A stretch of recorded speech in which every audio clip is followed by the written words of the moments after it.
Support WrestleTalk! Give us a subscribe. Hot on the heels of a swathe of releases of main roster WWE talent, this week brought us a cleaning out of the closet over at NXT. Now, Ollie mentioned in yesterday's news that Jake Clemens, Alexander Wolf, Skylar Story, Ezra Judge, Jessamine Duke, Vanessa Bourne, and Kavita Devi have all been released from the company, as well as the man who was as orange as his backstage heat levels, referee Drake Wirtz. Housemate Simon and I always used to call him Intense Ref, and oh boy, did he not disappoint in that. It was noted by PW Insider that these releases have been planned for 3 weeks ago, but it was decided to delay the call to future endeavour the group until this week. Now, the Raspberry Beret on top of that list of releases was the news that embattled Prince ripoff The Velveteen Dream, real name Patrick Clark, has also been released by the company. PW Insider reported that multiple sources had told them that Clark had been released on Thursday as well. Now, Dream's push on NXT had ground to a halt in the wake of allegations of inappropriate conduct with underage fans on social media, and in light of screenshots of some of those conversations being posted online, though those screenshots have never been actually verified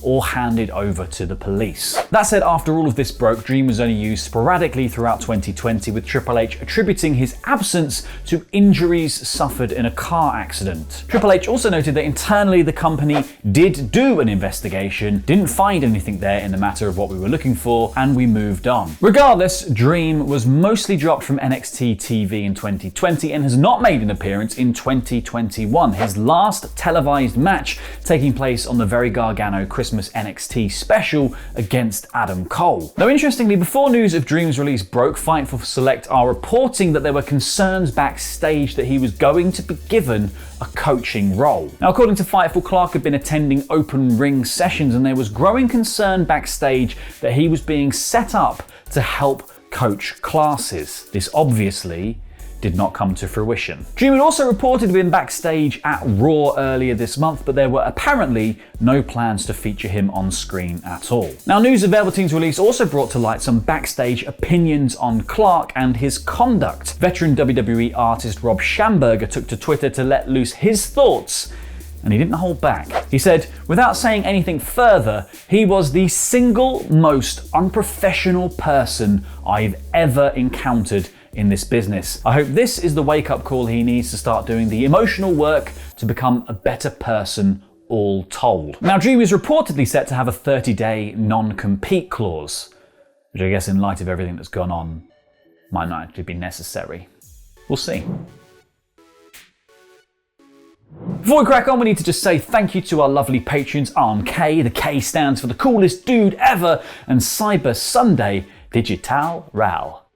So it's announced this week that AEW Dynamite will be making the leap from TNT to TBS in January 2022, while a brand new show, AEW Rampage, will debut on Friday, August 13th on TNT, but will also jump ship with Dynamite come January, landing on TBS. Now, Brett Veitz, the general manager at TBS, TNT, and True TV, said that the move definitely had something to do with the NBA and NHL, which have been known to shunt Dynamite around the schedule, so TBS should provide a bit of a more fixed home for that show. Definitely also something to do with it was the reported 8-figure fee increase AEW picked up to move the package, AEW Dynamite and Rampage, over. Dave Meltzer noted in the Wrestling Observer newsletter that it is believed the new deal for the complete package was not extended from the original deal, which was extended to 2023 last year. It was also announced that 4 new annual special events will air on TNT. Dave Meltzer in the newsletter updated that they would be formatted similar to WCW's old Clash of Champions or Saturday Night's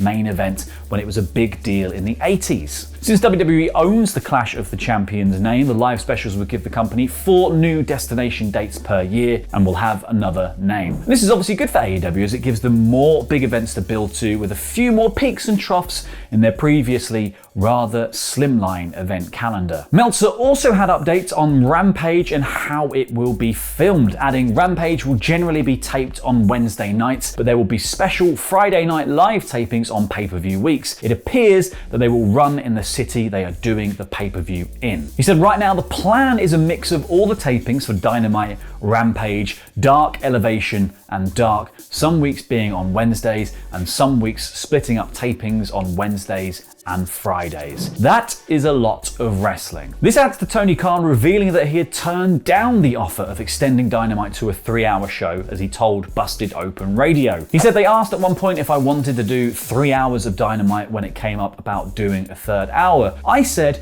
I really believe in doing it on another night. No doubt the looming spectre of a 3-hour Raw filler fiasco and all the fan fatigue that brings with it tipped the scales for this decision. But it's also interesting to note that mostly Rampage will just be filmed at Dynamite tapings and aired later. Now obviously the biggest bit of drama that comes with all of this moving stuff is what is going to happen to the TNT Championship, because its name. Well, Khan said the plan is to keep that TNT title, but I have a different Turner idea I think is cool. I say save money and just squeeze some extra letters onto the belt to make it the Turnert Championship. Turnert.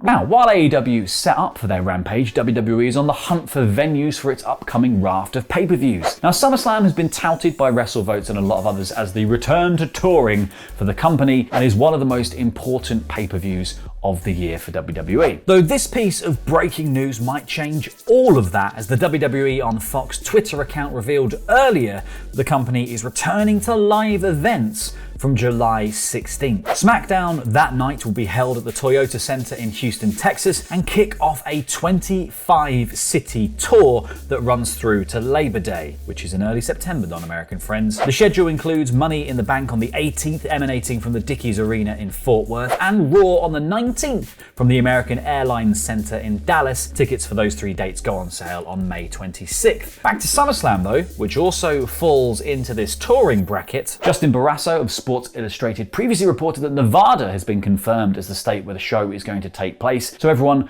kind of jumped to the conclusion that unless they were going to emanate from Area 51, complete with Naruto runs, it had to be coming from Las Vegas. Well, WrestleVotes have seemingly confirmed the speculation by tweeting a GIF of the Las Vegas sign, which is a cool location. It opens up obvious set dressing that might be a little bit double or nothing really in tone, but we can ignore that. My only reservation is that isn't Army of the Dead also set in Vegas? Are we gonna get zombies again? I mean, hopefully WWE know when to hold them, know when to fold them, know when to walk away, know when to run. You never count your money.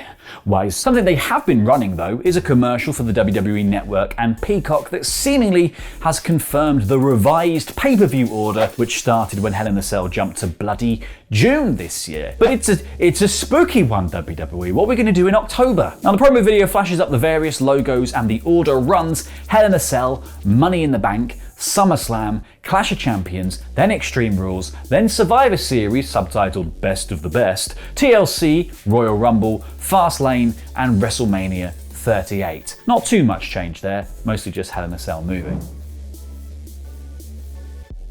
Now, after Daniel Bryan lost to Roman Reigns on SmackDown a couple of weeks ago, he was banished from the brand entirely, which tied in with his very real contract expiration from WWE, which technically means that Bryan is free to do as he wishes when it comes to appearing in other promotions. And one promotion in particular has teased the potential of him joining them. Now, Impact Wrestling is no stranger to teasing the signings of recent WWE releases, with last year's Slammiversary being built around who will join the company. And it seems the same tactic has been used again this year, with new vignettes showcasing tons of potential new signees for the promotion, including the aforementioned Daniel Bryan, as well as the Forgotten Sons, the Iconics, Bullet Club, and more. Now, while some of the teased talent did end up in Impact last year, not all of them did. So let's not jump to conclusions. Daniel Bryan's Impact Wrestling confirmed. And speaking of Impact, it seems they may be short an executive, because an angle has been playing out on TV with Impact Executive Vice President Scott D'Amore informing Kenny Omega's invisible hand on Callis that he had to make a choice whether to continue being an Impact executive or be Omega's manager. This, according to the newsletter, was done to blur the lines between fiction and reality. However, somebody made a boo-boo, and we now know that Callis had already left the promotion as an executive. Don Callis was removed as an executive on the website. Lots of people in the company have been predicting for some time that Callis would wind up under contract to AEW as Kenny Omega's manager. What we were told is that they were doing a story to mirror real life, and the impression was that it would end in TV storyline with Callis being part of AEW, and that at that point Callis would be no longer an executive on camera in Impact. But somebody changed the website long before the story played out.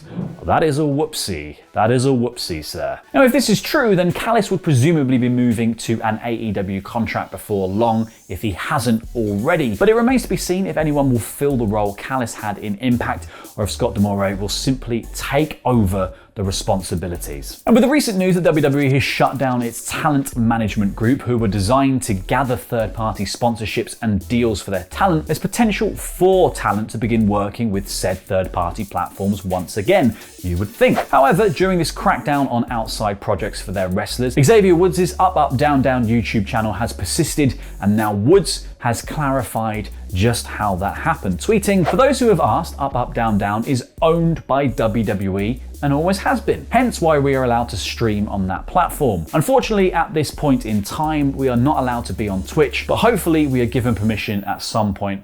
Hope that clears it up." And with the potential of third-party platforms opening up as options for WWE wrestlers, we'll have to wait and see if that also means an expansion of UpUpDownDown's reach to other platforms. My guess is no, because WWE has very close ties with YouTube, and YouTube wouldn't want them to be putting their shows on other platforms. But that is just my guess. We react to the Marvel Phase 4 trailer and all of the release dates and the potential tease of the Fantastic Four. And we look at what you can book tickets for at your local Cineworld, including Peter Rabbit's Who Spiraled from the Book of Saw, The Unholy, Godzilla vs. Kong, and Mortal Kombat. But first off, let's talk about this Marvel Phase 4 trailer that was released